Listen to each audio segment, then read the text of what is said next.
साहेब नमस्कार. नमस्कार. साहेब तुमचा इथला नाव आणि पत्ता सांगा आमच्या शेतकरी बंधूंना. मच्छिंद्र गोपीनाथ शेळके, राहणार दामणगाव पाट, तालुका तालुका अकोली, जिल्हा अहमदनगर. अहमदनगर. बरं आपण ही कांद्याची लागवड केलेली आहे आता. हा साधारण किती गुंठे कांद्याची लागवड झालेली आहे आपली? इकडे खाली पण लागवड होईल आपली आणि हा मागचा प्लॉट आहे. हा हे 30 गुंठे होईल. 30 गुंठे झाले. साधारण बुवा किती दिवसाचा कांद्याचा प्लॉट झाला हा आपला? कालच महिन्याचा झाला 5 तारखेला. 1 महिन्याचा कांदा प्लॉट झालेला आहे. हा बरं आपण याला ग्रीन शाईन खताचा डोस टाकलेला आहे. हा याला किती बॅग टाक म्हणजे याला बेसल डोस कसा कसा केला आपण? आपण एक युरिया घेतला आणि ग्रीन शाईचे 4 घेतले. बरं मग ग्रीन शाईनच्या 4 आणि युरियाची एक बॅग झाली. एक बॅग झाली. तर आज कांद्याची परिस्थिती साधारण 1 महिन्याचा कांद्याचा प्लॉट झालेला आहे आपला. याचं समजा आता लाईव्ह पंजा बघू शकतो आपण. एकदम हिरवागार असा पंजा आहे. एवढं दुःख वातावरण असून तरी ते क्लिअर आहे बा. अजून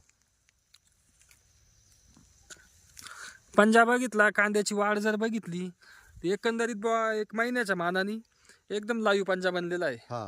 बरं मग ग्रीन शाईन वापरून तुम्हाला असं काय वाटतं नेमकी आजपर्यंत? आता धुकं पडून गेलेलं आहे, समजा पाऊस पडलेला आहे, पाऊसही पडलेला आहे, दुःख पडलेलं आहे, तरी रिझल्ट चांगला वाटतो भाऊ. रिझल्ट सांगा. आता तुमचा फवारण्या किती झालाय प्लॉट? अजून एकही फवारणी नाही. म्हणजे 1 महिन्याच्या कालावधी तुमची आतापर्यंत एकही फवारणी एकही फवारणी मारलेली नाही. म्हणजे धुकं पडलं होतं एवढं, पाऊस पडून गेलेला आहे.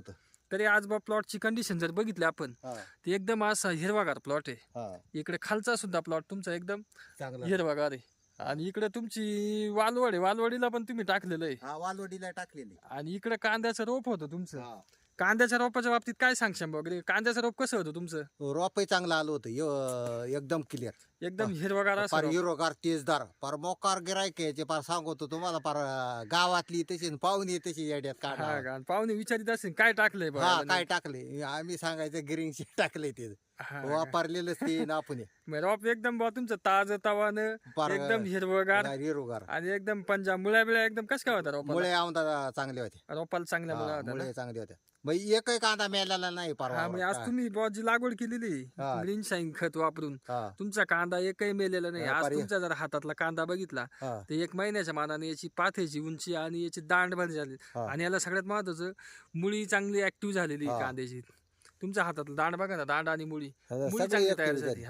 चांगली झाली ना सगळी.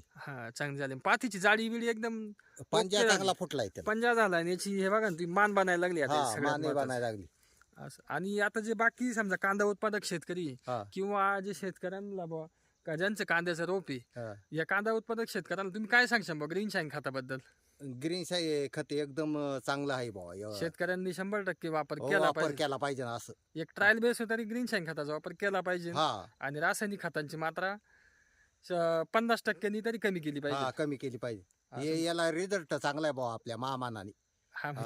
रिझल्ट वापरले गेले सालपासून आपण त्याच्यामुळं मला चांगलं वाटतं. रिझल्ट चांगला आहे. तुम्ही समाधानी आहे का ग्रीन शाईन? समाधानी चांगलं. बाकी शेतकऱ्यांनी काय केलं पाहिजे ग्रीन शाईन? हेच वापरलं पाहिजे, नाही हे खत वापरलं पाहिजे, सेंद्रिय खत वापरलं पाहिजे ग्रीन शाईन.